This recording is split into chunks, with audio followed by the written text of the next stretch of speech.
This is David Waters with Gators Breakdown, bringing you a preview of a Gators Breakdown Plus chat. If you want to join Gators Breakdown Plus and take part in chats like these, link is in the description below to join. All right, so 5.5 wins, let's say 6, somewhere in that range, right? Unfortunately, so both things can be true at the same time, right? That might be realistic, but and that might be because of a tough schedule. But there's also never been a modern day coach who has had such a poor start in 2 seasons, go on to be a championship caliber coach.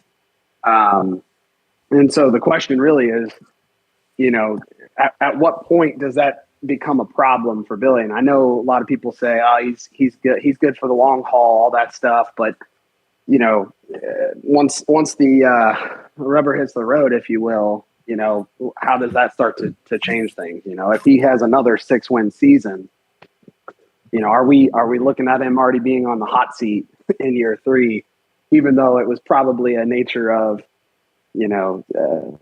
university issues, administration type issues, plus, honestly, poor scheduling.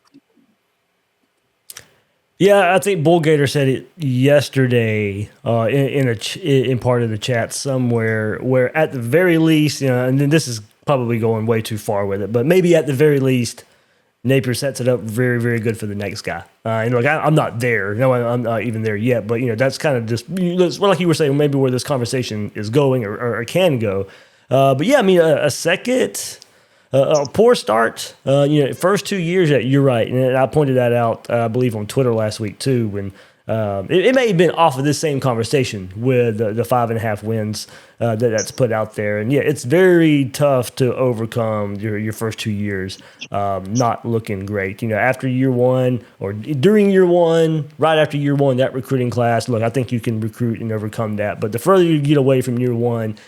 That's when the on-field results start to matter more and more, and it's hard to really, really sell there. But it's just at the same time, I do think patience is needed with this hire. That doesn't mean it will pay off. It doesn't mean it will pay off to titles, but I do think either way, whether it is a scenario whether you're leaving it better for the next guy or maybe it is eventually winning a title, I do think patience is needed here with Napier. I don't think there's going to be a lot of the fan base willing to give it to him in year 3 if we have another 6-6 season. As you said, it's going to be more internal at Florida to have their belief and just stick with him here.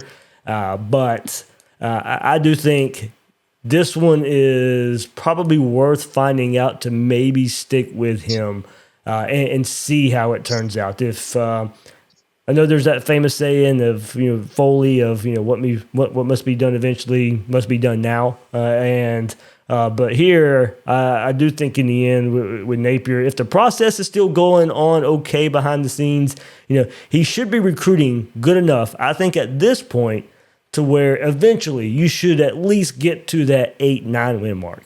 Now, if we're in year 4 and we're still struggling to get to that 7th win, 8th win, 9th win, or you're going into to the Georgia game in late October and you're already out of it, then I think we start asking ourselves that question. But as long as there's behind the scenes progress going on and we see some progress on the field where that translates, I think you let him figure it out.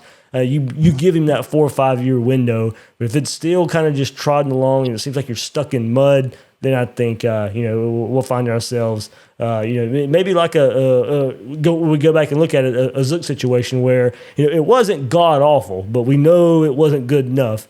And then as we know, he set it up pretty good for the next guy. Yeah, I should have prefaced that by saying, there's probably not a coach I would want to be more successful than Billy. Mean, he seems like such a good guy. I want him to come in and win 8-9 games next year.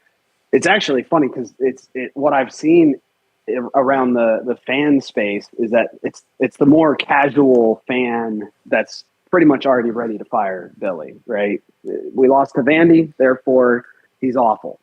They don't know about the administrative issues or NIL issues or the housing issues. Gator, and honestly, some people don't care anyway. Like, it just doesn't matter. Right, yeah, they don't. And and so I think it's more like I think there's a massive group of us who are willing to be patient with him. But, it's more of the question of, man, when does that become an issue? Because to your point from earlier, it is really hard to overcome two bad years to start off your tenure. And you brought it up, I just don't remember anybody doing it. That's the issue. Not saying you can't, not saying you won't, but those first 2 years, I mean, if you're 6-6 year one and year two, maybe somebody out there can remember it, but I don't remember a coach starting that way and then going on and winning something. I've looked back like multiple decades and never. There may be one or two out there that I didn't find, but I haven't found anybody either. But nobody of note, right? Nobody that you would be like, oh, that's a great coach. That's who we aspire to be. Right, but the funny thing is, like we can talk ourselves into we know what the issues, like you said, we know what the issues are. We know why maybe two disappointing first years happened. And hopefully he can dig his way out of it. Like there are valid reasons if it happens that it happened, but at the same time, can he overcome that? Exactly. Recruits look a lot at that, whether we like it or not. Right? He may be doing a good job on the trail, but if we aren't winning on the field, it's a tough sell. Then what's our recruiting class going to look like? I mean, it's probably going to fall apart a little bit. It's not going to be. I know we're optimistic right now, but once the games get played, it's. Yeah, I think I just don't see it. The thought there is, hopefully you have, I'd say probably maybe 80-85% of the class done by the time the season starts.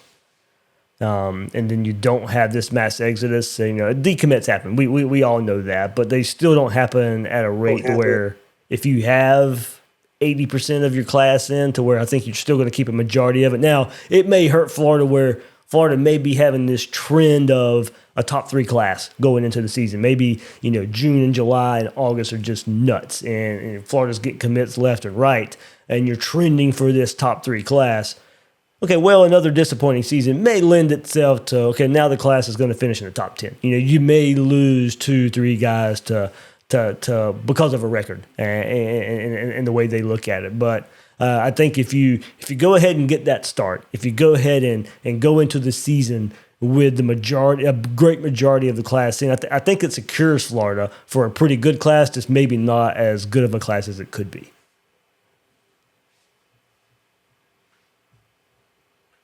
Yeah, once again, that's not a good recipe for our head coach. Yeah. I mean, and I'm like everybody else. I want Billy to be successful. When he was hired, I thought, this is a guy that can get it done. And he's got the right mindset. He's a football coach. I mean, very high aspirations. I just, it's a rocky road from here on out. I mean, we really need to have a good season, at least a decent season. I don't think 6 wins is going to get it done. And unfortunately for him, look, I'm glad everybody knows I hate cupcake games, but he has walked into the hardest stretch of schedule a Gator coach has ever had. Yeah, no doubt. I mean, and that goes a long way. That plays along with it. But at the same time, to me, I think here's a conundrum. Like it is, if Florida's right, Florida's right. If Florida's right, this isn't an issue. But at the same time, can he get Florida to a point where Florida is right with this hard of a schedule?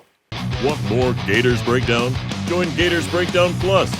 Starting at $3 a month, get access to unique episodes, plus a blog, chat room, giveaways, shout-outs, and more. Gators Breakdown Plus is furthering the interaction with fans and listeners like you. Head to gatorsbreakdown.supportingcast.fm to join Gators Breakdown Plus today.